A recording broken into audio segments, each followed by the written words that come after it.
Hello guys, welcome again. In this lecture we'll be discussing about the graphs. Graphs is a non-linear data structure and a very important one. So the chronology that we'll be following for the discussion of the graphs is that we start with the basic terminology that is related to the graphs, and then we'll talk about how are the graphs represented. Then we'll discuss some algorithms on how to traverse the graphs and how to find the shortest path and the minimum spanning trees. So let's begin. So graph G consists of two things. Basically, it is supposed to have some nodes and edges that connect that nodes.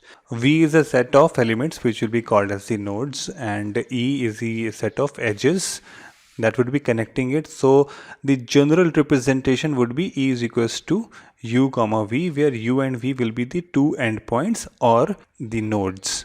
Right, and since these U and V are connected by a single edge, they are also called as the neighbors or the adjacent nodes. The number of links or edges that are connected to a node forms the degree of that node. So degree of U is the number of edges that contains U. If any node has got no edge attached to it, so the degree of that node would be 0. In such a case, that node would be called as the isolated node. Path is the sequence of nodes that you traverse from the initial point to the final point. So if I say that a path of length n has been traversed, that means n plus 1 nodes have been traversed from V0 to Vn. Closed path is a path where the initial and the final point or the node is same, that is V0 is equals to Vn. Cycle are those closed paths where the length is at least 3 or more. Connected graphs, any graph would be called as a connected graph if any two nodes of that graph are accessible. There exists a path between them. So if I take an example of this graph, you would see that there is a path between C and G, because C could be accessed via F, it can even be accessed via H and B. So you take any two nodes of this graph, there exists a path between the two nodes. Therefore, this will be called as a connected graph. A complete graph is a graph in which every node is adjacent to every other node. For example, every node is connected to every other node. So B is connected to all the other nodes. So B is a neighbor of C, B is a neighbor of F, B is a neighbor of G, B is a neighbor of H. Similarly, G is a neighbor of H, B, C, F. So every node is the neighbor of every other node. In such a case, the graph would be called as the complete graph. A tree is a graph that doesn't form any cycle. So here you will see the same diagram we saw in the previous slide, where a link between G and F was there, and because of that link it was forming a cycle. Therefore, it was called as a graph. When you don't have any cycles in the graph, or acyclic graphs would be called as a tree. Weighted graphs are the normal graphs, but the links over there will have some weight or cost associated to it. And multigraphs are those graphs where you will have a node pointing towards itself, that is a loop. You might have two different edges to connect the same pair of nodes. This will be called as multiple edges. This is called as loop, right? So any graph that has got loops and multiple edges will be called as a multi-graph. Now these were the simple bidirectional graphs, because here we were not specifying the directions. Therefore, it means that B can move in the forward direction to C and C can move back to B. But when we specify the directions, then it is called as directed graph. In directed graph, H begins at U and terminates at V. That means one of the nodes it starts and to other node it ends. For example, C. The edge over here means that it is moving from U to V. There is no route from V to U backwards. So U is called, in this case, the origin, and the V would be called as the destination. U would be called as the predecessor of V, and this V will be called as the successor of U.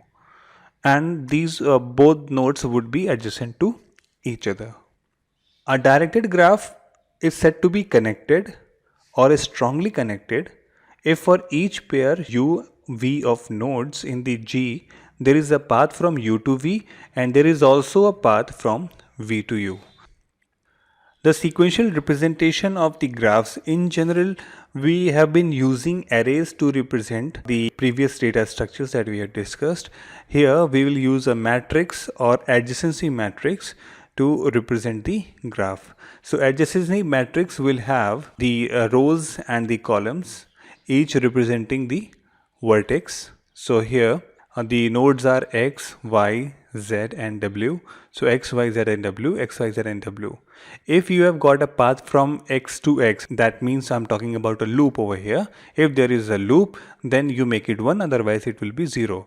If there is a path from x to y, so see, there is no path from x to y, therefore the value would be 0. From x to z, there is no direct path, so the value is 0.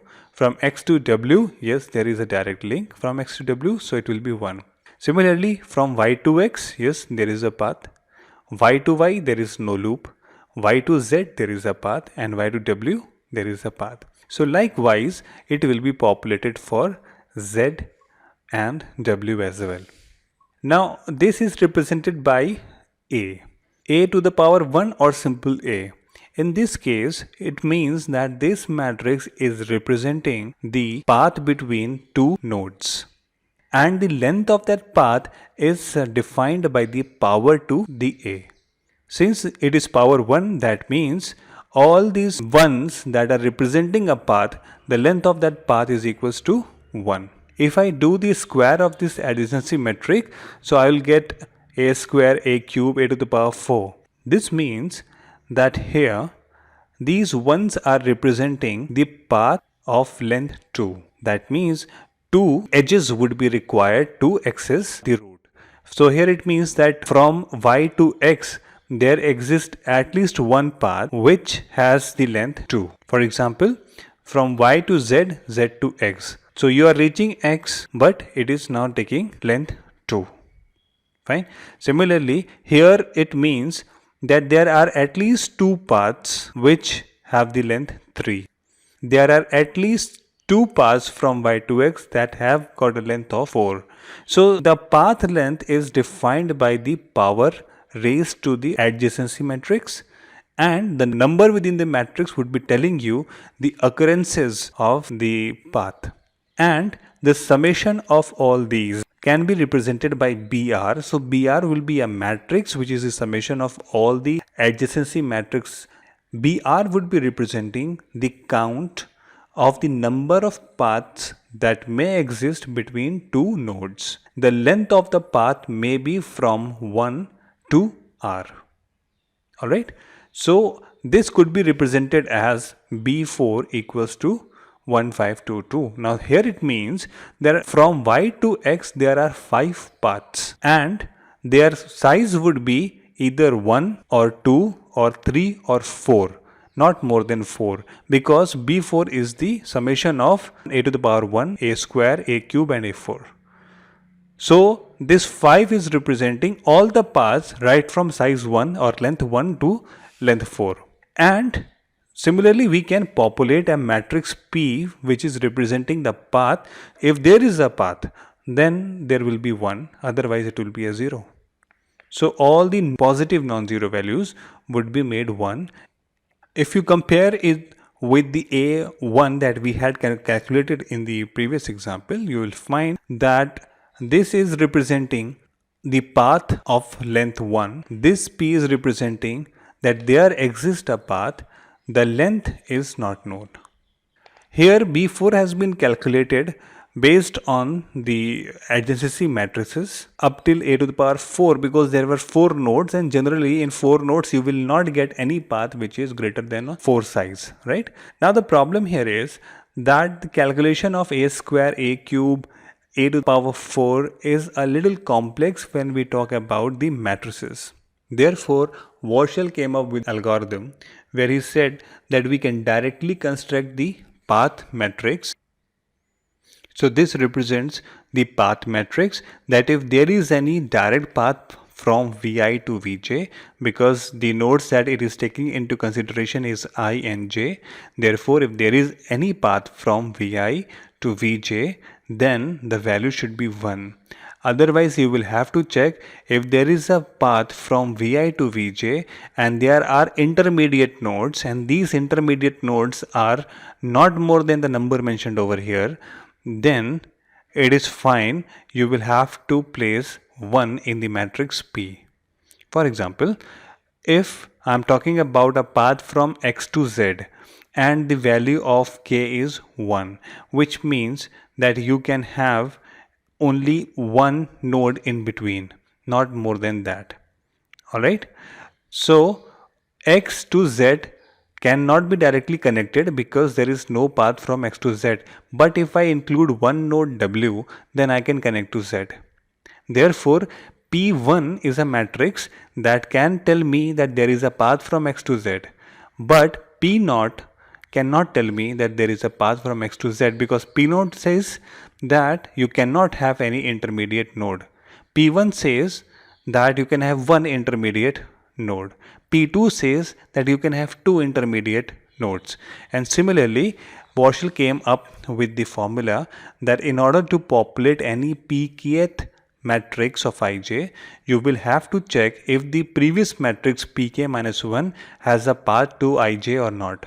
If the previous matrix had a path, that means there exists at least one path. So in the matrix pk, you will be writing the 1 directly.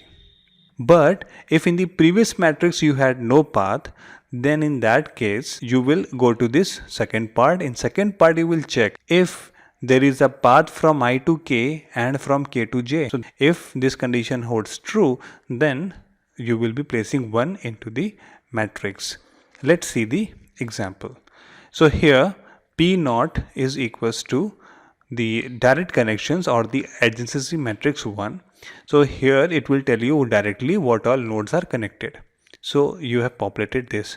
To calculate P3, so in P3 if I am talking about 4 1, that is this particular column over here which is been highlighted, then P3 4 1 will be equals to Pk minus 1, that is P2, Ij, that is a mistake, it should be 4 1, or so the 4 1 in P2 is 0, so no problem. Go to the next part. Here P2 Ik, so I is 4, k is 3 from here, so 4 3 and 3 1 would be checked. So previous in P2 you will check 4 3, 4 3 is 1 and 3 1 is also 1. So 1 and 1 is equals to 1 because it is a logical AND operation. Therefore 1 would be placed in the matrix. Similarly, if we check for 4 comma 4, then this 4 comma 4 in P2 had 0. So it will be a 0 over here. Then you come to the next part. In the next part you will check 4 comma 3, that is I comma k, and k comma j, that is 3 comma 4. So you will see that in 4 3 there is 1 and 3 4 there is 1. So 1 and 1 will result in 1. Therefore you will have a 1 over here as well. Fine. So this is just one example where I have told you how to calculate the values of P3 from P2. And I have not solved these P1 and P2, so don't go for these values. I've just assumed some P2 and then from P2 I calculated the values of P3. Now Dijkstra's algorithm is betterment over the Warshaw's algorithm, and Dijkstra's algorithm is basically for finding the shortest path. So let's see a very simple example first and then we'll move on to the little complex one. So the simple example is that here I will be fixing A to be my root. Okay, so A is selected and all other nodes I'm assuming are not accessible from A right now. This is the cost associated with the every link. So I've populated from A to A takes 0 time because you are at A itself and all other nodes are inaccessible. The direct connections that you have from A are B and C. So you populate the values of B and C. B could be accessed at the cost of 4 via A. C could be accessed at the cost of 1 via A. Now out of these two values over here, which is the lesser one? The lesser one is this link. So you will go to C and finalize this link. So when you go to C, from there you will explore that a path to B and a path to D is accessed. Now when you are accessing the path to B, you will find that already you had spent cost 1 and then there is cost 2, so it takes 3 cost to reach B, which is lesser than 4 over here. Therefore, it has to be updated. Now you can reach at the cost of 3 via C. And similarly to D, you can reach at the cost of 1 plus 4, that is 5. Out of the two nodes which have not been covered, the one with the smaller cost is to access B. Therefore, now the control will go to B. Once you have reached B, you now have got a path to E as well. The cost of E would be 1 plus 2 plus 4, that is 7. Right? And 7 is better than infinite value. Therefore, 7 would be replaced and it is via B that you are accessing it. Out of these two, 5 is the smaller value. So from C to D would be covered. Then from D, there is another path to E, but here the cost is 1 plus 4 plus 4, that is 9, which is more than 7. Therefore, this H would be selected and this is the final path that you have got.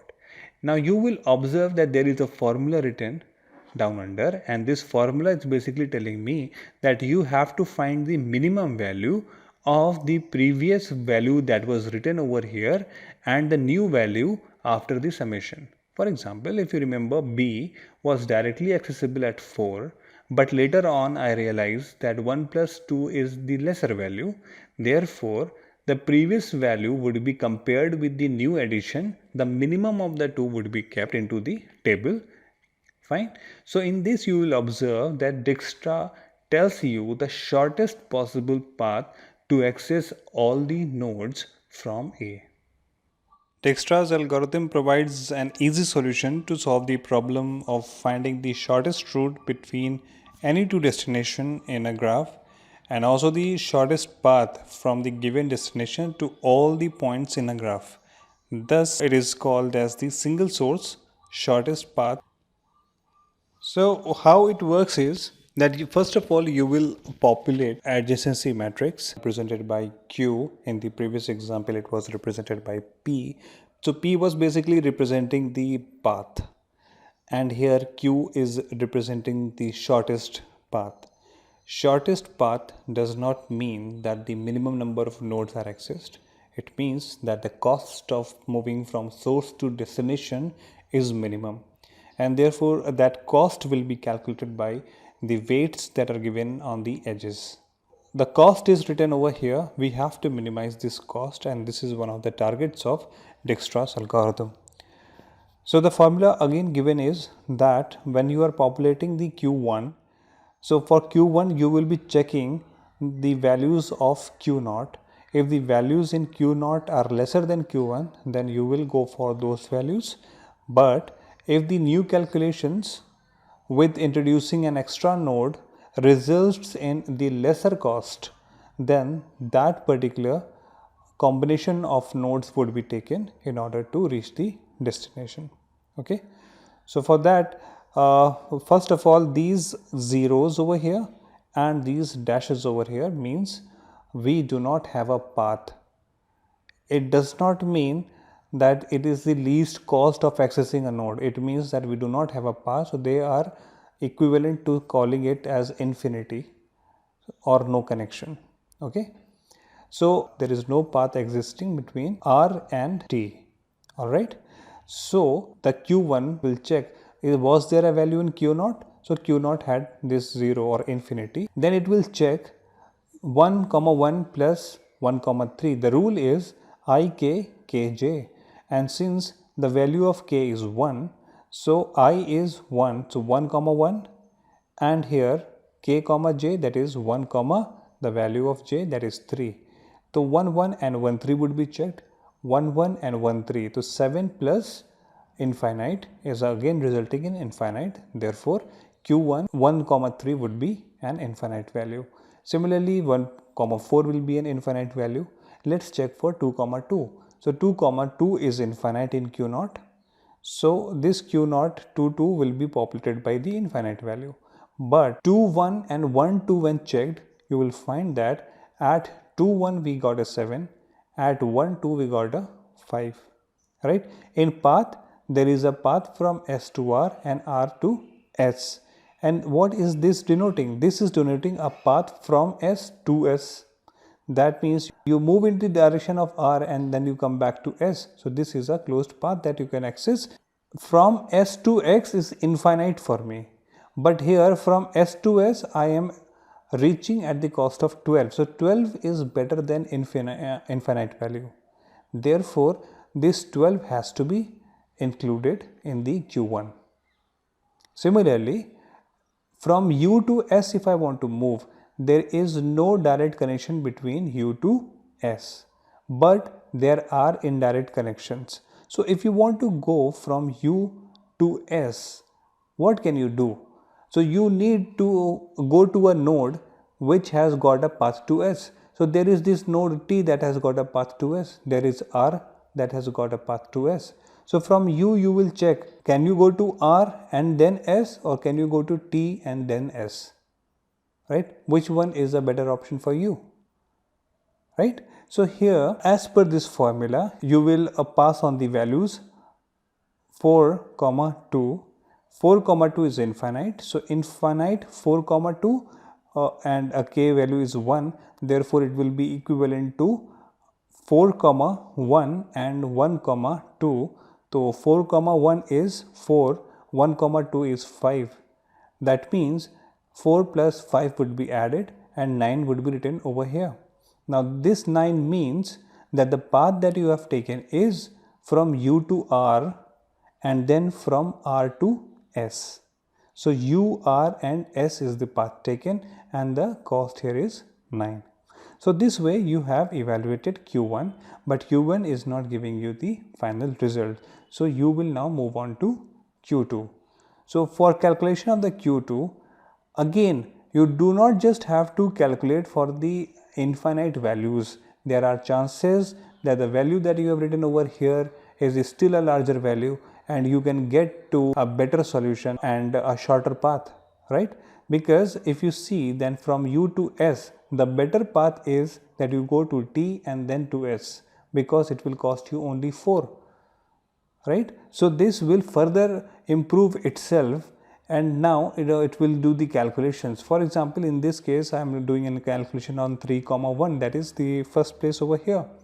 So when you calculate, so a previous value is infinite and the new values that you will be seeing, now the value of k is 2. So Q1 3 comma 2, which is 3, and 2 comma 1, that is 7. 3 plus 7 is 10, so 10 would be written over here.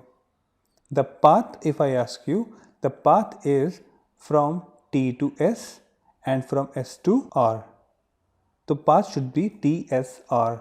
Similarly, you populate 3 comma 4, so here it is TSR. For 3 comma 4, if you see, then it is comparing with 3 2 and 2 4. You will have to notice, based on the value of the k, the column number is getting fixed and the row number is getting fixed for the another one. So this way, when k was equals to 1, you were accessing all the elements of the column 1 and the row 1. Now you are accessing all the elements of the column 2 and row 2. When k is equals to 3, you will access all the elements of 3 and row 3, and similarly the column 4 and the row 4. Therefore, it will give you an idea that you have to calculate up till Q4 value. And you will observe at Q4 that the path from U to S is 4, which we had calculated as 9 in Q1. As I had told earlier also, in Q1 it was all about the row R and the column R. Therefore, every node was finding a way through R and then calculating the cost. In Q2, it is all about row 2 and column 2, so S. So every node was finding a way through S and calculating the cost. So whichever was the lesser, the minimum value was taken. Similarly, when you reach to Q3 is all about the path from T row and T column, right? So here, when you calculated the path from U to S, so U to S was evaluating using the row R because of K1. But now since K is equals to 3 and Q3 is all about T, therefore now U to S will be looking a path through T, and when it takes the path through T, it will find that it is getting to S at a cost of 4 only, and therefore UTS path would be updated and the cost would be updated to 4. And similarly, every node in every iteration, in every calculation of the qth value will be comparing its values from the previous one and will be retaining the minimum value. Okay, and if you verify, then you will find that whatever values you have got are the best and the shortest path that is possible between any pair of nodes. Alright, and therefore Dijkstra's is called as single source shortest path algorithm. So in linked list representation, we can represent the adjacency matrix with the help of node list and the edge list. So in node list, we have got these three pointers, that is next pointer and adjacency pointer and the list of the nodes. And in the edge list, we have got the destination field and the link, which is basically the pointer towards that destination. The job of this table is to find the connection between the adjacent nodes, that is from B to C to D, right? So this B is represented by 2, C is represented by 3 and D is represented by 4. These green colors are the addresses at which these structures are stored or nodes are stored. So 1x is the address for this node where the values are a, 2x and 11. So these values basically tell you about the A, B, C, D and E, the consecutive nodes of which we have to calculate the adjacent nodes. And here it tells you the adjacent nodes corresponding to that particular node. So this section is simulated in this table and this section is simulated in this table. So here A points towards the address of B, then B to C, C to D and D, thereby telling you the order in which the nodes are coming. For A adjacent nodes, the address 11 is passed, 11x has got the destination 2, that is B, then B points towards 12x, that is C, 3, and then it points towards 4. Since there are 3 elements adjacent to A, therefore it ends with a null value. B has got the adjacent element A, which is at 14x, so 14x is pointed to by this node. At 14x you have got an A, then it tells you the address of D, then it tells you the address of E, and then there is a null pointer. So this way adjacency matrix could be simulated using the linked list representations, where node list has got a node with these 3 parameters and edge list has got a node with these 2 parameters. Traversal algorithms, the first one is BFS, which means breadth first search. So in breadth first search, what happens is that you start from the node that is selected to be the starting point. So I'm just calling it as the root node, and from root node you explore all the connected nodes. Then in first come first serve basis, process these nodes, and from these nodes you calculate the connected nodes. So since it is a first come first serve basis, therefore the best data structure to implement the BFS is Q. Right? This is the adjacency matrix, and suppose we want to fly from location A to location J with the minimum number of stops, right? So we need to find a path with the minimum number of stops. So BFS is a good method for finding such a path. So the starting point is that front and rear equals to 1, which points towards the first address element and which is A. Now when you are at A, you will explore the adjacent nodes. The adjacent nodes are F, C and B. So F, C, B have been kept into the queue. Now when they are in the queue, that means their priority is from left to right. The first one that came in will be the first one to get processed and move out. So A has been processed. Now is the turn of F. So when you are processing F, from F it will find the adjacent node is D. D is still not traversed, therefore D would be kept in the queue, and with D I am also marking that this D is accessible through F, right? But the presence of D does not mean that it has got the priority, because it is the queue, not a stack. Therefore, the next element to be processed is C. So C, here you are going breadth first in order to process the nodes. So at C, because there is no outgoing link besides this one, now this points towards F. So the adjacent node of C is F. F has already been processed, therefore you need not add F again. Then you move on to the next item. The next item is B. So here the front is at B, the rear is at 5. When you are at B, you will find that it is pointing towards a node which has not been accessed. Therefore, this node would be inserted into the queue, and it will be marked that this node was inserted by B, right? So these two data structures have to be maintained consistently. Now when you are at G, you will find that the B has been processed. Now you move on to D. When you are at D, you will find that there is no path that takes you out anywhere. Rather, there is just one path to C, and C has been accessed previously. So finally, it is a turn of the G to get populated. So G will tell me that it has access to E. E was not there, so E would be included with the marking that it is included with the help of G. Now you will go to E. From E you will access J. This is your ending point, because the question said that you have to find the path from A to J. You have accessed J. Now these queue elements will tell me that J was accessible with the help of E. E was accessible with the help of G. G was accessible with the help of B, and B was accessible with the help of A. So my path is JEGBA. So this is my path, or the minimum stops that is required to go from A to J. And this is the breadth first search. The other way to look in it is, if you are assuming or comparing it to a tree, then you start with the root node and you access the siblings first, and then move on to the next level and access the siblings, and move on to the next level and access the siblings. This is similar to the way you were inserting the elements in the complete binary tree, where we said that you always have to insert from the extreme left towards the right. So that is the kind of breadth first traversal.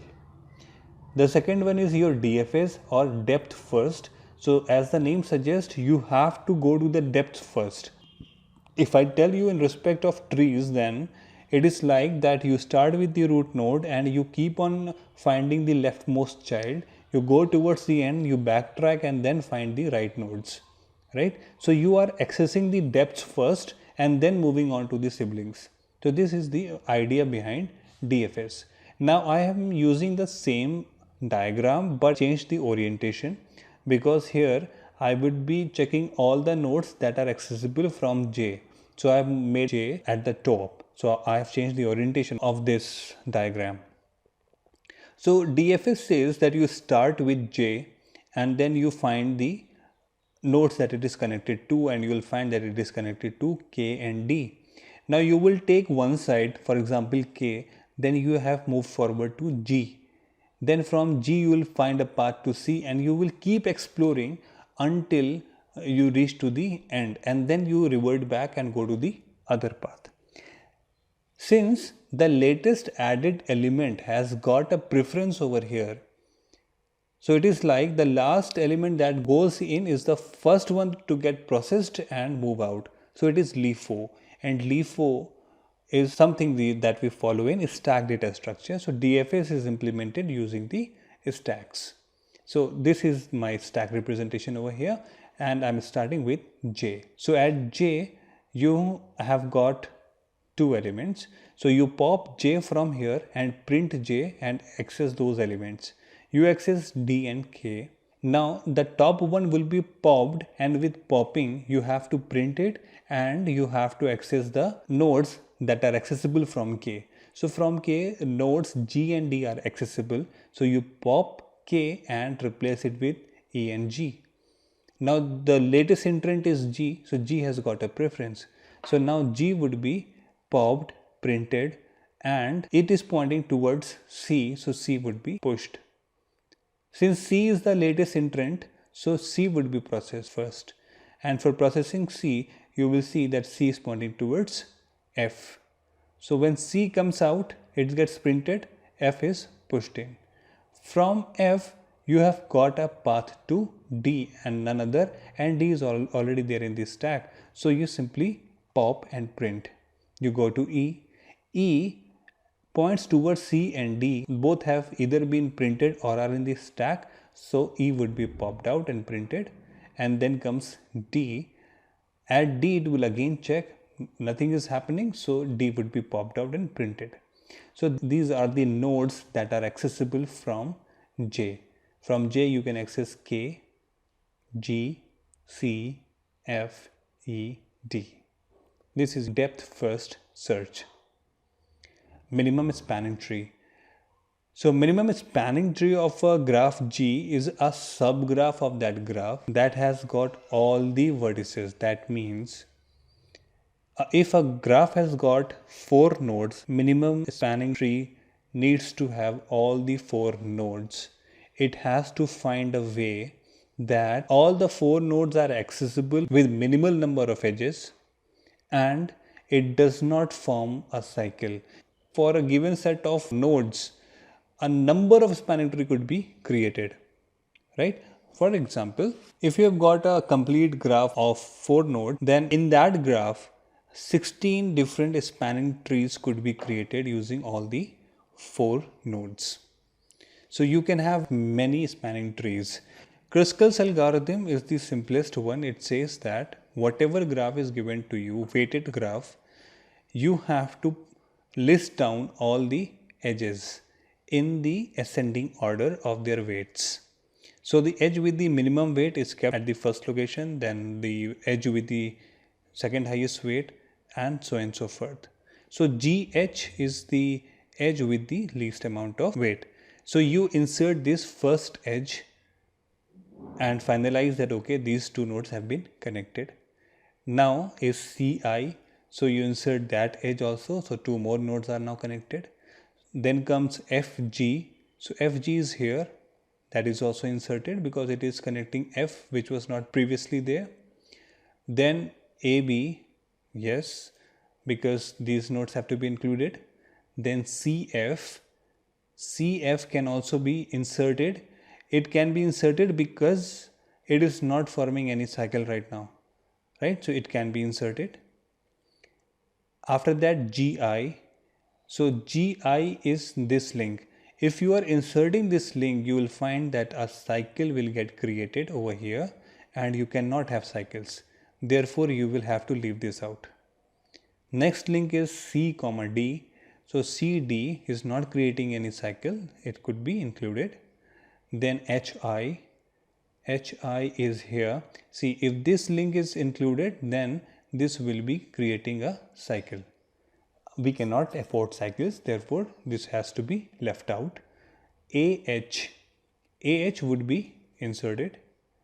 Then BC now cannot be inserted because if it is inserted then it will make a big cycle, therefore it has to be left out. DE can be inserted. EF cannot be inserted because of the cycle problem, and BH cannot be inserted because it will form a cycle, and DF cannot be inserted because it will form a cycle. So therefore, this is your minimum spanning tree. It has covered all the nodes that were there with the minimum number of edges. Okay. Now, this tree could be different if you are using the different orders. For example, if you were using FG first and CI afterwards, CF first and AB afterwards, you might get a different solution to the minimum spanning tree. That is also fine, as far as you are using the minimum edges first to populate it. Prim's algorithm to some extent similar to the Dijkstra's algorithm. So we start with A, and from A we find out that what are the elements that we can access. So the element that we can access is B and H. So B and H have been marked that they can access through A. Now out of the available elements, which one has the lower cost? So B has got the lower cost, therefore B would be accessed. So now the link has been created. At B, you will explore H and C and you will replace the values. So C over here is at the cost of 8. Here you have to only deal with the weight of the corresponding edge. You don't have to calculate the total cost from A to C. This is what we used to do in Dijkstra's algorithm to find the shortest path. But here we are not finding the shortest path.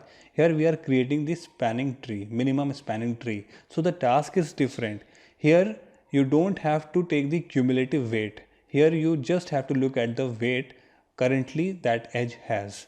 So the current weight of from B to C is 8 and from B to H is 11. But previously we were able to access H with the 8. Therefore 11 is more than 8. We are not replacing it. H is still there with 8 value that is accessible through A. Now out of these two you have got an option whether you want to go with the edge over here or whether you want to go with the edge over here. Because I am going in the sequential order, so I will be going by node C. So I will be accessing node C next. So at node C, few more options opened. Now a path to D, F and I also got open. For I can reach I with 2 value only, and F could be reached through 4 and D could be reached through 7. Out of the available options 7, 4, 8 and 2, the minimum value of the edge is 2. Therefore, next item that I would be accessing is I. At I, the path to H and G also opened. Here the value to access H is 7, which is less than the given value over here. Therefore, it will be replaced, and G is infinite. Therefore, it will be replaced by 6. Now out of the available options 7, 6, 4 and 7, the minimum value is 4. Therefore, the next node that I will be accessing is F. From F, it opens E. E at the cost of 10, which is currently infinite, so it will be replaced. F at the cost of 2 is accessing G as well. G was initially 6, therefore this will also be replaced. Now out of the given options 7, 10, 2 and 7, G is the shortest edge. Therefore, you now access G. From G you will find that you can access H at the cost of 1. Therefore, you will update the value over here. Now out of the available nodes, you will be accessing H. Then from D and E, you will be accessing D. While you have accessed D, you get a path to E at the cost of 9. So you update it and then access the E as well. So here this becomes the minimum spanning tree as per the Prim's algorithm. Thank you.